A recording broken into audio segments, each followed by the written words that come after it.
Always welcome साथियों। Digital class हमेशा आपके साथ विद्वानों अपनी प्रोडक्शन इंजीनियरिंग की सीरीज चल रही है। जो भी कंटेंट अब तक आपने पढ़ा है और आगे इस वीडियो में पढ़ने वाले हैं, सारा कंटेंट आपको पीडीएफ फॉर्मेट में अवेलेबल रहेगा।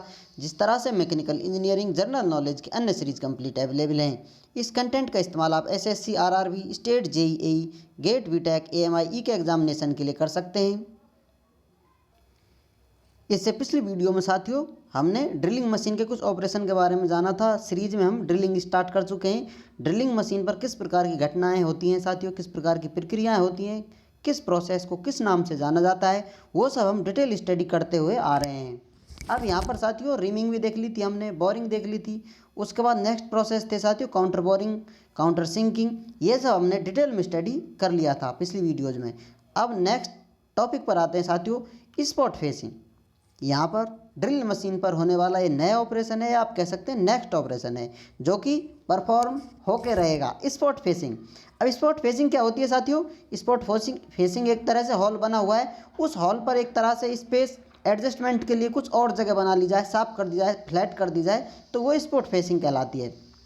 जैसे यहाँ आप देख सकते हैं वर्क पीस है, आपका ऊपर टूल है, टूल इस प्रकार का अरेंजमेंट है। टूल में बाहर की तरफ इस प्रकार से आपका टूल एक कॉलर की तरह एडजस्टमेंट होता है इसमें। जो वर्क पीस है आपका, जिसमें ऑलरेडी आपने हॉल कर रखा था, ये हॉल समझ लीजिए। अब इस हॉल पर और बाहरी तरफ कुछ और डेप्थ देने के लिए, इस स्पेस को बेहतर बनाने के लिए, फ्लैट करने के लिए स्पॉट फेसिंग कर ली जाती है। ये प्रोसेस स्पॉट फेसिंग कहलाता है। ऊपर से स्पेशल आपने एरिया बना लिया है। तो चलिए साथियों इन भावनाओं को शब्द दे देते हैं। It is the operation of smoothing the surface around a hole for the seat for a nut or the head of a screw. Nut के लिए सीटिंग अरेंजमेंट दे दिया है, बैठक व्यवस्था बना दिया आपने। जैसे यहाँ आप देख सकते हैं ये आपका जॉब है, ऊपर टूल नज़र आ रहा है स्पॉट फेसिंग के लिए। अब यहाँ पर आपने ऊपर से रगड़ दिया है, इसको जगह बना ली है, तो हॉल इस प्रकार का होगा। इस प्रकार से आप 3D में देखें तो स्पॉट फेसिंग करने के बाद और एरिया इस प्रकार से फ्लैट बना लिया जाता है, थोड़ा एडजस्टमेंट हो जाए। जो आपका नट आप लगाना चाहते हैं, इसमें नट बोल्ट जो कुछ लगाना चाहें, उसके लिए यहाँ पर जगह सीट अवेलेबल करा दी जाती है, व्यवस्थित कर दी जाती है। यही प्रोसेस स्पॉट फेसिंग के नाम से जाना जाता है। तो अब स्पॉट फेसिंग कर लेने के बाद हम चलते हैं साथियों टैपिंग की तरफ। टैपिंग क्या होती है? इंटरनल थ्रेड बना दिया आपने। ड्रिल मशीन का आप इस प्रकार इस्तेमाल कर रहे हैं जिसमें जो आपका बोल्ट है नट की तरह अंदर चला जाए, तो आप कहें इंटरनल थ्रेडिंग कर दिया। अब तक आप हॉल बना रहे थे, यह आपका वर्क पीस है, समझ लीजिए इतना बड़ा वर्क पीस है, थोड़ा बड़ा बना लेते हैं। हॉल कर लिया आपने, ये इसको वॉर कर लिया आपने, वॉरिंग कर लिया। काउंटर सिंकिंग के साथ साथ आपने यदि सिर्फ ऊपर से बोर किया है, काउंटर बोरिंग कर ली, इस प्रकार के प्रोसेस कर लिए। उसके बाद रिमिंग कर लिए, थोड़ा फिनिशिंग देने के लिए, क्लोज टॉलरेंस में लाने के लिए। ये प्रोसेस डिटेल में स्टडी कर लिए। अब यहाँ हम करने वाले हैं साथियों, जो आपने हॉल बनाया था, इस हॉल में टूल आएगा। टूल का अरेंजमेंट कुछ इस प्रकार होगा, जिस पर आउटर सरफेस पर थ्रेड्स बनी हुई होंगी। ये अंदर चलता चला जाएगा, इसकी दीवारों को खोलता चौड़ाता हुआ चला जाएगा और इसमें थ्रेड बन जाएंगे, इंटरनल थ्रेड कंप्लीट हो जाएंगे। तो ये प्रोसेस टेपिंग कहलाता है साथियों, जो ड्रिल मशीन द्वारा परफॉर्म किया जाता है। इस भावना को शब्दों के रूप में किस प्रकार से आप प्रो सकते हैं, शब्दों की माला बना सकते हैं। It is the operation of cutting internal threads bye means of A cutting tool called tap. इस टूल को टैप कहेंगे। यदि आपसे कहा जाए इंटरनल थ्रेड ड्रिल मशीन पर किस टूल से बनाई जाती है, तो आप टूल जवाब दे सकते हैं। The threads act as cutting edge which are harden. यहाँ पर जो टूल में थ्रेड अवेलेबल है साथियों, वो हार्ड कर दी जा चुकी हैं पहले से ही। वो कटिंग टूल की तरह, कटिंग एज की तरह कार्य करती हैं और इंटरनल स्ट्रक्चर से मटेरियल को रिमूव कर देती हैं और थ्रेड बना देती हैं। तो इस प्रकार से आपकी टैपिंग परफॉर्म हो जाती है। नेक्स्ट ऑपरेशन की तरफ चलते हैं साथियों, लैपिंग। अब ये लैपिंग क्या होती है साथियों? लैपिंग भी कहा जा सकता है सुपर फिनिशिंग प्रोसेस है। इसमें फिनिशिंग की जाएगी। किस प्रकार से की जाएगी?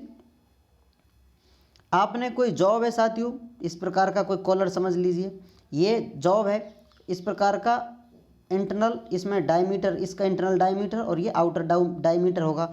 अब इसमें से आपको छोटे छोटे बहुत सारे हॉल करने इस प्रकार से, जैसा कि आप देख सकते हैं पाइपों के एडजस्टमेंट पर कॉलर लगी हुई होती हैं, उन्हें नट बोल्ट से एडजस्ट किया जाए। इस प्रकार का आपका कोई रिक्वायरमेंट हो सकती है, जिसमें बहुत सारे छोटे छोटे हॉल कर दिए जाएँ। इनको आप फिनिशिंग कर लेंगे, लेकिन आपको सरफेस फिनिश भी चाहिए। इस जो जॉब है आपका, इस प्रोडक्ट की सुपर फिनिशिंग करना चाहते हैं और अच्छे से स्मूथ बनाना चाहते हैं, इस एरिया को जो बाहर की तरफ है, जो आपकी स्क्रीन की तरफ नज़र आ रहा है, इसके पीछे की तरफ जो होगा, चारों तरफ से इसको स्मूथ बना लेना चाहते हैं, तो ये प्रोसेस जिस मशीन में किया जाएगा, जिस मेथड से किया जाता है, उसको लैपिंग बोलते हैं। अब लैपिंग किस प्रकार से की जा रही है, जो आपको अभी टूल बताया गया था वो रिंग बनी हुई होंगी साथियों इस प्रकार से। यहाँ पर रिंग, एक यहाँ पर स्पिंडल टाइप एक रोटेशन देगा, जो रिंग घूमेंगी इसके साथ रोटेशन करेंगी। जो आपको वर्क पीस बताया था टूल से ऑलरेडी हॉल है उसमें, उनको इन रिंगों के अंदर डाल दिया जाएगा। अब नीचे से ड्रम घूम रहा होगा और ये भी चारों तरफ से इनको घुमा रही होंगी, तो इस प्रकार से इसमें रगड़ चल रही है। ऊपर से टूल आएगा जिसको लैप बोलते हैं, इनको कंप्रेस करेगा। नीचे ड्रम घूम रहा है तो ऊपर नीचे दोनों तरफ से रगड़ हो रही होगी और रगड़ स्मूथ कर देगी। एब्रेसिव इस्तेमाल किया जाता है जिससे फिनिशिंग अच्छी आ जाती है। यहाँ पर टूल से कटिंग नहीं की जाती, एब्रेसिव से कटिंग की जाती है। बारीक थोड़ा बहुत कट हो जाता है, फिनिशिंग आ जाती है। तो चलिए साथियों, शब्दों में इसको किस प्रकार से आप एडजस्ट कर सकते हैं। Lapping is a smooth finishing operation on a work piece which has a number of holes, जिस पर कुछ संख्या में छेद बने हुए होंगे, with small diameter already harden by removing a very small amount of material by using a lap. Lap के द्वारा जो छोटा मोटा अमाउंट है हटा दिया गया है मटेरियल का। अब थोड़ा बहुत मटेरियल इसमें से हटाना चाहते हैं आप, स्मूथ सरफेस फिनिश देना चाहते हैं, तो इस प्रकार से लैपिंग करते हैं। लैप ऊपर नीचे एडजस्ट किया जा सकता है साथियों, जैसा कि यहाँ पर टूल आएगा, ऊपर से लैप, या टेबल लगी होगी, या ड्रम टाइप में जो लगा होगा, ड्रम का ऊपर ही टॉप व्यू आप देखना चाहते इस प्रकार का होगा। इसमें लैप आएगा और इन सभी रिंग बनी हुई हैं, इनके ऊपर भी जम जाएगा तो रगड़ करेगा ऊपर नीचे। और रगड़ के लिए क्या एब्रेसिव इस्तेमाल करते हैं, ऐसा नहीं है कि मटेरियल को बहुत ज़्यादा रिमूव कर दिया जाए, जो बारीक सी रिमूवल किया जाए, मेटल में सरफेस फिनिशिंग अच्छी दी जाए, इसलिए लैपिंग की जाती है।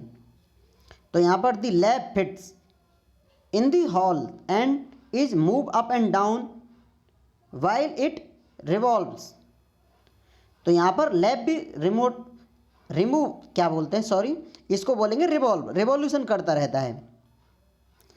यहाँ पर आपको रोटेशन कई प्रकार से देखने को मिलता है, जैसा कि ये ड्रम घूम रहा होगा नीचे से, जिसके ऊपर आप वर्क पीस रखेंगे। यहाँ पर रिंग, पहले आप अरेंजमेंट देख लीजिए, रिंग है, अब ये रिंग भी घूम रही होंगी इसकी वजह से, तो यहाँ पर अलग अलग रोटेशन हो रहा होगा। ड्रम भी घूम रहे हैं, वर्क पीस इसमें डाल दिया आपने, जैसे बताया था आपको इस प्रकार का वर्क पीस होगा, जिसमें हॉल है, वर्क पीस डाल दिया। ऊपर से लैप आएगा जो इन तीनों रिंग है इनके अंदर एडजस्ट हो जाता है। आप चाहें तो स्पेशल वीडियोज अवेलेबल रहती है, प्रोसेस को डिटेल में जानने के लिए आप सर्च कर सकते हैं। जैसा आपको बार बार बताया जाता है, यहाँ पर उद्देश्य आपको बहुत कम समय में बहुत ज़्यादा जानकारी देना है। डिटेल में 3D में आपको चीज़ें इतनी एक्सप्लेन नहीं की जा सकती, जो आप चाहें स्पेशल अरेंजमेंट के लिए किस प्रकार का व्यू हो सकता है देखने के लिए कुछ रह जाता है मिसिंग है। क्लियर कॉन्सेप्ट करने के लिए और डेप्थ में जाने के लिए बहुत सारी वीडियोज अवेलेबल है, वहाँ पर जाकर क्लियर कॉन्सेप्ट कर सकते हैं। सिंपल यहाँ समझ सकते हैं कि यहाँ पर सिर्फ जो आपका वर्क पीस होता है, ये वर्क पीस है, इसको ऊपर नीचे से रगड़ा जा रहा है, सिर्फ यही इसका लैपिंग का फॉर्मेट होता है।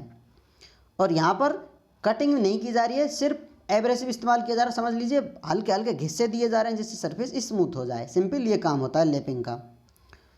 उम्मीद करते हैं विद्वानों, वीडियो में दी गई अब तक की जानकारी आपको अच्छे से समझ में आई होगी। अभी भी आपका कोई कन्फ्यूजन है तो आप हमसे कमेंट कर पूछ सकते हैं साथियों। आप चाहें तो कांटेक्ट कर सकते हैं, कांटेक्ट लिंक आपको वीडियो डिस्क्रिप्शन में अवेलेबल रहेगा। वीडियो को अंत तक देखने के लिए, चैनल को सपोर्ट करने के लिए आपका दिल की गहराइयों से बहुत बहुत धन्यवाद। मिलते हैं नेक्स्ट वीडियो में, तब तक पढ़ते रहिए, व्यस्त रहिए, मस्त रहिए। जय हिंद, वंदे मातरम।